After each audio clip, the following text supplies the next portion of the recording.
Hello, Virgo. Welcome to the Plaid Oracle. Oh, these readings are getting more and more interesting, and I'm not sure if they are more challenging to read or if it's me. I haven't been sleeping very well lately, waking up really early in the morning and not getting back to sleep. So I am a little sleep deprived. And yet somehow, oddly, although I feel more unfocused, I also sort of feel as if this might be allowing me to see something else because my intellect is a little befuddled.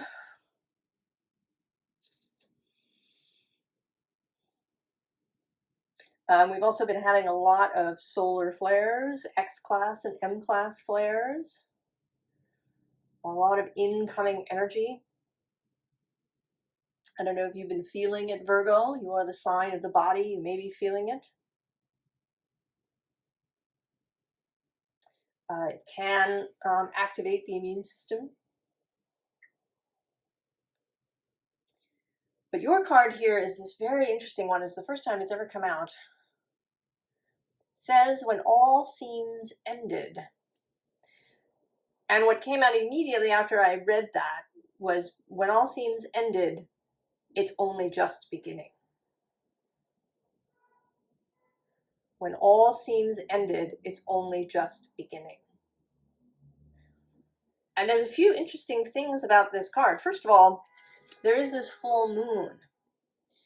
And I was drawn to noticing that it seems to be daylight here in this card, but that can't be. If the full moon is, this high in the sky, then the sun must be below the horizon. It must be night.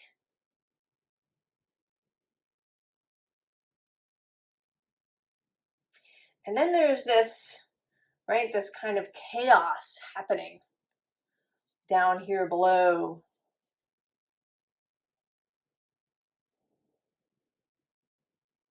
Noise and movement and what seems to be tangled.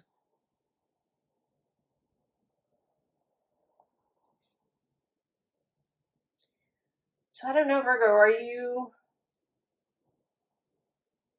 finding it? Are you maybe finding it easier to get out of your head? We just had that reading for you that was about your earthiness, accessing your earthy power, your earthy magic. And this does feel a little bit like an extension of that. The cards, if you watched the Aries reading yesterday, you will know that the cards came out differently than they usually do. And it's happened again for you. This side is kind of your human aspect. What you may be really conscious of, what you have kind of day-to-day control over. And then this side is more about your wider self, your soul self, and source itself. And then there's a little bit of kind of both guidance as well as information about energies that may be surrounding you at this moment. Probably or possibly largely unseen, or from the invisible realm, but it could possibly refer to people, but we'll get there.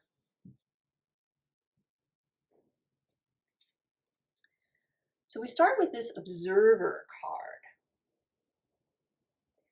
and I want to say that your observational skills are improving in that you are able to see yourself more clearly. The bottom of this deck is this elixir of life. And I think maybe you have taken this in, this alchemical elixir, right? Their elixir of life is the philosopher's stone.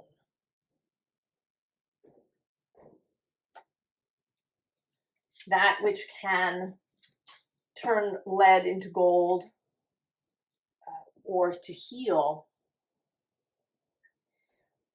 And I think that because you took it, because you have chosen to, you've chosen beauty, I want to say. The other thing below this card is this butterfly garden. And so here you are also choosing to see the butterfly that sits on your head. You are choosing to see the patterns of source, to really pay attention maybe to synchronicities, to your own inner promptings, to your own visions.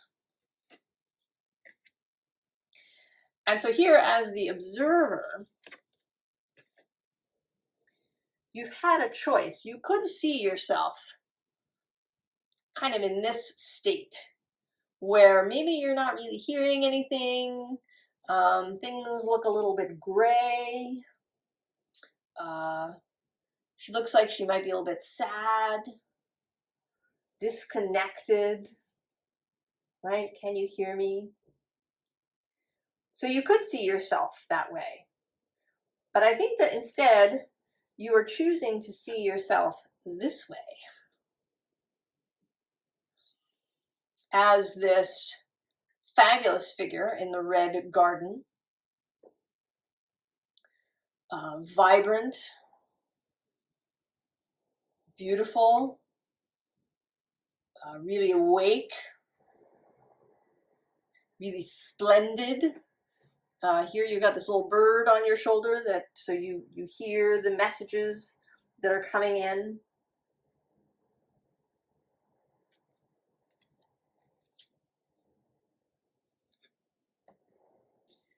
And so you're choosing to move in the world, knowing your own power and your own stability, right? That you take your castle with you wherever you go. It doesn't matter. You don't have to be on your home ground. You take some of your home ground with you.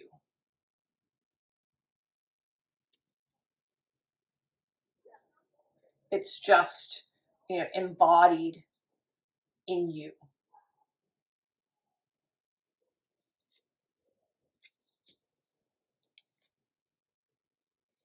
And you are being guided by this white rose. And I want to actually call it, right, it's the white rose of hope, but I want to call it the white rose of faith. Because I think faith is a stronger word. There's a speech that Jim Carrey gives at a commencement for a sort of an Ayurvedic college. And he calls hope a beggar. That he prefers faith, and I agree. Right? Hope seems, right? Hope is something that you clutch, or that you sort of look longingly at, whereas faith feels like something that you just carry with you, right? It is solid.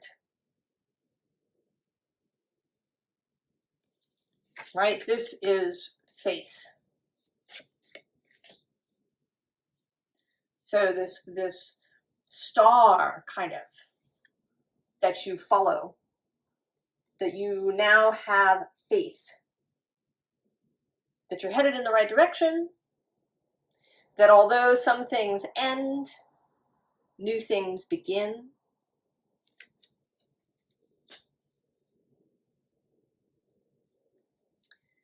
Then there's this Page of Cups. And I always think of her as scrying, right? She's looking into her bowl. But I want to say that this scrying bowl kind of runs both ways, in the sense that it can tell you, you know, some of what is coming. It can tell you, you know, what energies you're calling in now, to give you a heads up, right? If something appears to be rushing in that you don't really like, you could have the opportunity to shift your energy, to shift your vibration, so that the thing doesn't arrive or is changed. But there's also the sense that you are sending into the bowl, that you are choosing, that you're choosing the future, not just divining it. And below her is this Empress,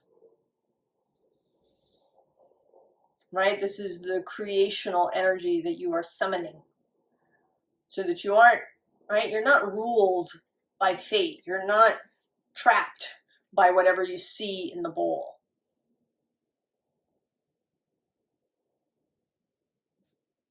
Below the Empress is the Ace of Cups.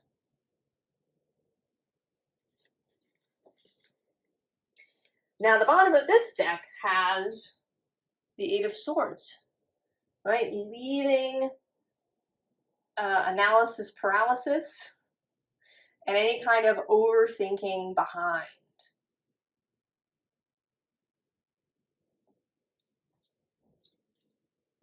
Now when you look into this bowl, right, where you are sending, right, there is, right, it's a combination of this, of seeing what is there and of sending what it is that you want. Because we have Justice coming through, especially in this deck to me, as beauty and harmony. As just those things that you would like. You know, you are particular, Virgo. Particular, singular. You really choose the things you want. You really see the particularity of things. You know, if you were, you know, buying a new desk, you would want just the desk that was right for you. You know, maybe ideally you would have a custom desk made for you. Right, the other side, Pisces is much more open about these things. Pisces might not, you know, be as concerned about exactly which desk they have. And that's fine for them. But you, right, you know what it is that you would like. You're not wishy-washy about it or disinterested.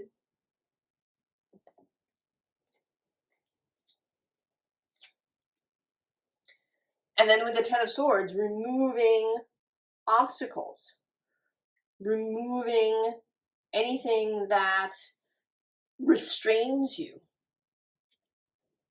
This was coming through in another recent reading as red tape, right? Removing any of those things that might block you.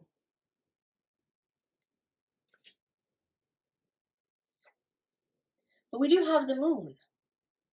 So I think you also are learning to really enjoy the idea of surprises. You know, while there are really particular things that you want, you also enjoy the unexpected. I think you're learning to really enjoy the idea of uncertainty, that there is mystery,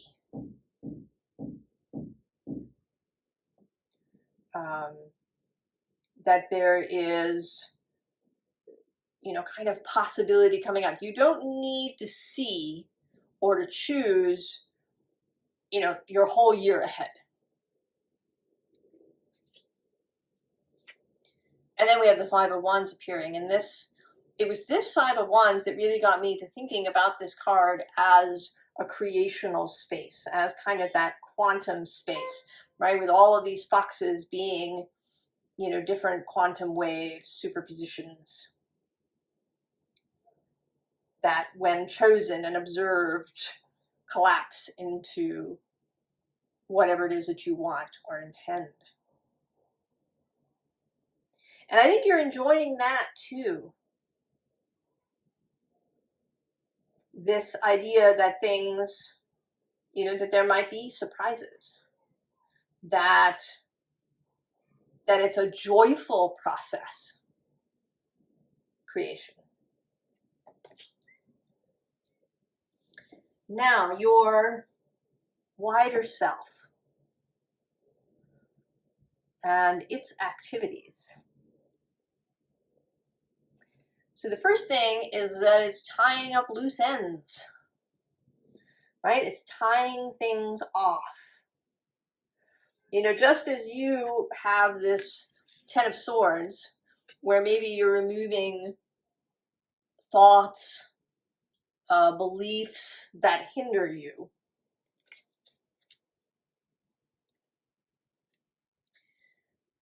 This is like tying off perhaps old intentions, old projects, old burdens are being tied off. Justice reappears here, here very much more as balance and as unity. Right? She has just the one sword. This clarity.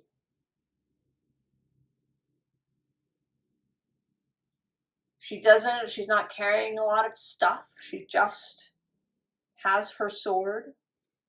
So leaving behind, dropping anything that, you know, may still be unresolved, that just doesn't really matter anymore. You know, I'm not a believer that you have to resolve everything, or that you have to heal every hurt that ever happened to you.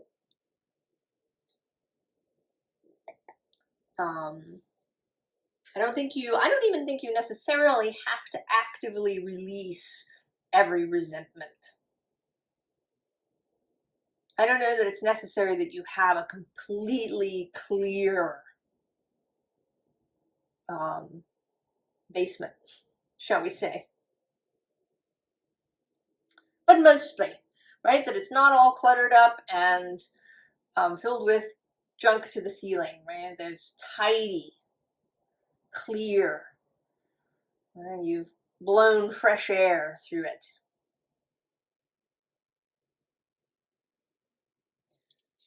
The bottom of this deck is the King of Cups with this control.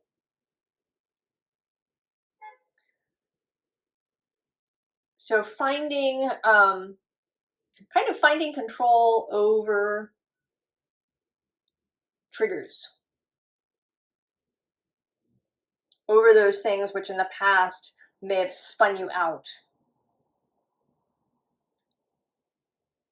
Your wider self is clearing those things out. Really bringing this King of Cups energy to the surface.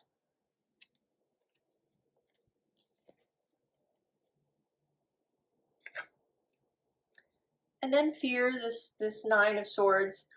And we also have the Devil. And the image that I had was that your wider self is pumping flowers into this devil head.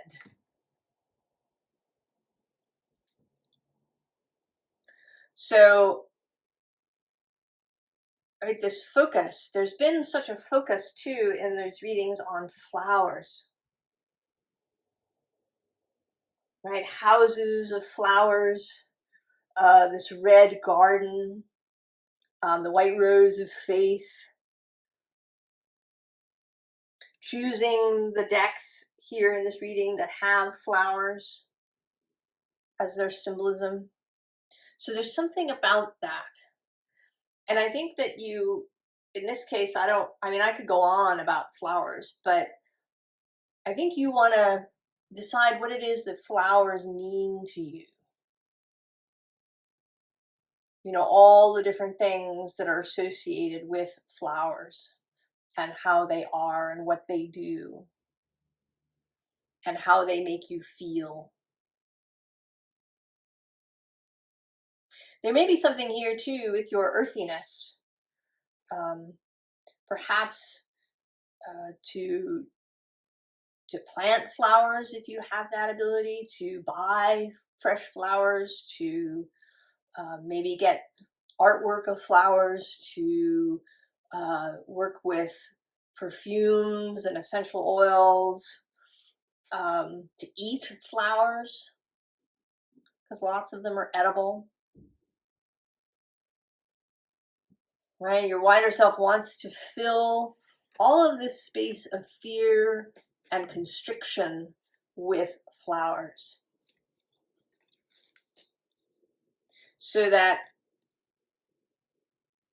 you can feel more like life is a celebration, like you're just glad to be alive, right? And leading to this success point.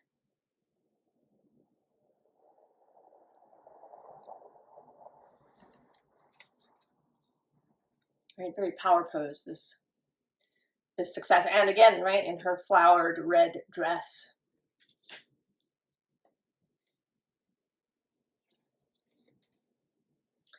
So also your wider self and source are becoming way more obvious. Right? Previously, maybe you didn't really notice, but now they're like really there. Really there. That you won't be able to miss them. Becoming much more present in your daily life. And maybe this is you, right? Partly you with this Queen of Voices, that you're spending more time in conversation with your invisible parts, with your own wider self, with source, with your fellowship.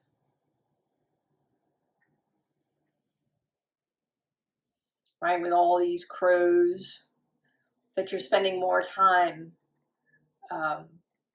however you do it, whether you do it in a meditative state or a journey, or with tarot cards, or scrying, or talking to trees, however you do it.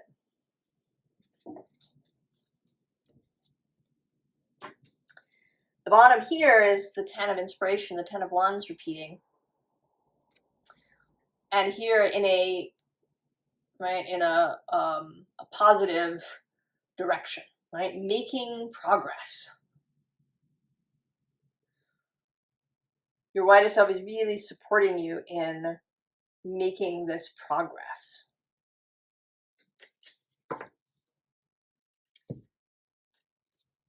And with this Hierophant, again, this is more of this availability, right? That your wider self and source are now really visible. And they're encouraging you to have conversation. And I would say largely with your wider self, with you talking to you being guided by you going to yourself for advice and knowledge and wisdom. Because you know yourself, right? You know yourself now, this way. So you have greatly increased access and connection. And here too, the Muse of Emotions. This sits in the king space. But here it has a very different message. This card for me is about you and your wider self, right? That you're back to back. But you show up here as identical because it's all you. This full integration of you and you. And then with the 5 of emotions,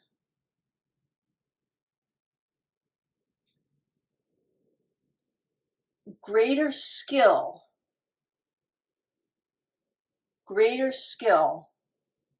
at managing, helping you manage your emotions. Greater skill, and also greater skill on both of your parts in receiving information. You know, because the water element to me is both the emotional world as well as the kind of psychic, etheric realm. I think there's a watery aspect to that for me. Consciousness. So there is greater skill at sharing these insights with you. And I think that, you know, it's about you really learning to pay attention. You've learned to pay attention to your own feelings.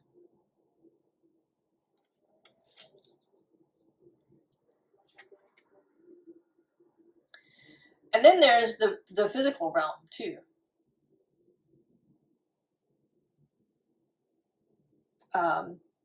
Because you are really integrating with your wider self, it has greater access now to your daily life to assist you with daily stuff. You know, we tend, I think, sometimes to you know, go to spirit for, you know, the big questions. But your wider self is there with you all the time, every day, you know, when you're washing your hair or trimming your nails or cleaning the kitchen or taking the dog for a walk or balancing your checkbook, whatever it is. Your soul is right there with you and can assist you in these realms as much as in, you know, asking about your life purpose. Right? And that continues here in this 3 of materials. Co-creation. So I think this reading is, I mean, essentially it's saying that you are doing a really great job integrating with your wider self so that you can really hear what you are saying to you. That you can really take advantage of all of that wisdom of however many lifetimes your soul stream has lived. That you can release some of the burdens. And I think that, right, your wider self is really kind of blossoming, I want to say. Or right, that the 2 of you are blossoming together. That you are becoming really whole. Virgo. So, kind of advice, kind of energies that are with you, and I'm gonna, they're coming from Brian Trout's Faeries Oracle.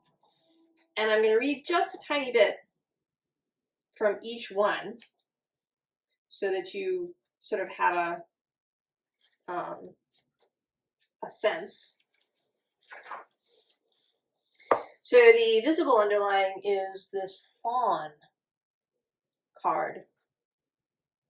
And sort of the keywords there are understanding the nature of nature, natural wisdom, natural magic. That's your thing, Virgo. The merry, irrepressible fawn dancing in the garden, frolicking in the woods, playing in the meadows, sings out, "Come dance with me." And you're saying, yes, Virgo, I'm going to do it. Now, right below the fawn is, oh, that gnome, who is the trickster of the deck. So I think you are going to get the opportunity to be surprised, Virgo. I think surprises, pleasant surprises, are on the horizon. And with this indie card, now he is meant to be indecision, but he's actually coming through kind of as a magician. I don't know if you've ever seen the movement artist Michael Motion. If you watched the David Bowie movie Labyrinth, it's his hands in the movie that manipulate the crystal balls that David Bowie's goblin seems to be playing with. And he does all sorts of cool stuff with, moving things in this really fluid way. And I want to say that that is what's coming through here with this card, right? There's these two balls. And that you're getting really good, right, at the motion of the balls. That you're getting really good at that kind of sort of earthy magic, at the shifting of energies, at the interplay between your wider self and you.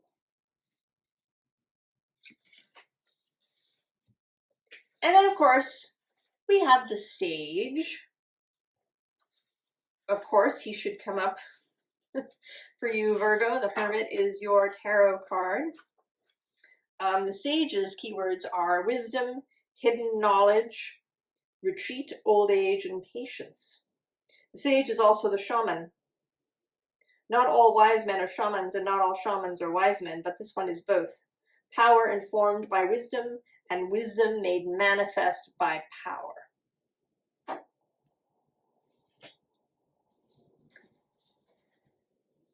So the gaining of all the wisdom through the ages of your wider self, your soul self. And then the fairy godmother. Isn't she wonderful? I love this card. How can you not love her? Gifts, talents, grace, helpful lessons. And there's a little story in hers. I won't show the whole thing. I won't read the whole thing, just the gist. So the author of the guidebook was in a cafe, and she had all the sort of fairy images spread out, and her waitress, who was a friend of hers, was really harried and stressed and was beginning to, sort of drop things and, get frustrated. And so she invited this person to sit down to see the card. And when she got to this card, she said, "Oh yes, she must be in the deck. Definitely she must." The longer Peggy looked at her, the bigger her smile grew, and the more insistent she was that I include her in the deck. When she went back to work, I noticed that she still had a little smile on her face, and her whole energy had changed. So you are allowing this, I think, this energy to show up finally. I almost want to say that that the fairy godmother has been hanging around you for a long time, but you have not seen her. Perhaps because you were, kind of in this space. But now that you know yourself to be that, you can see her. You can see her and Iris of the Rainbows. Iris is also a goddess. I did actually go look. There is an asteroid Iris, And she happens to be in Capricorn at the moment. I don't know if that means anything for anybody. She is therefore trine Virgo. She's at about 20 degrees of Capricorn. She is hope and promise for the future. So I'm going to say that she's faith and promise for the future, right? That she is, right? She's this white rose of faith that you can see. Blue skies and rain are the realm of Iris, the rainbow fairy. She dwells at the meeting of air and water. So mind and emotion.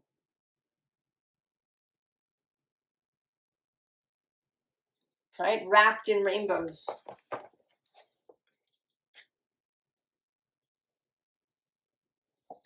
And then lastly, but certainly not least,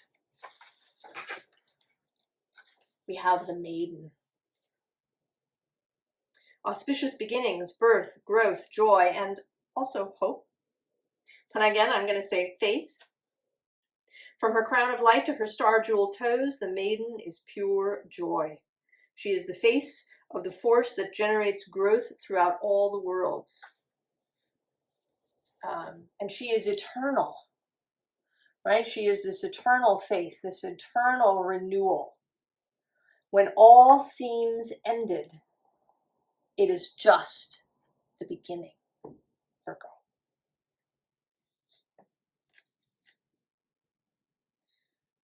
So I hope this made sense to you, that it was helpful, or that it was right, a confirmation and an inspiration for you going forward. I wish you the very, very best, Virgo, and I will see you later. So long.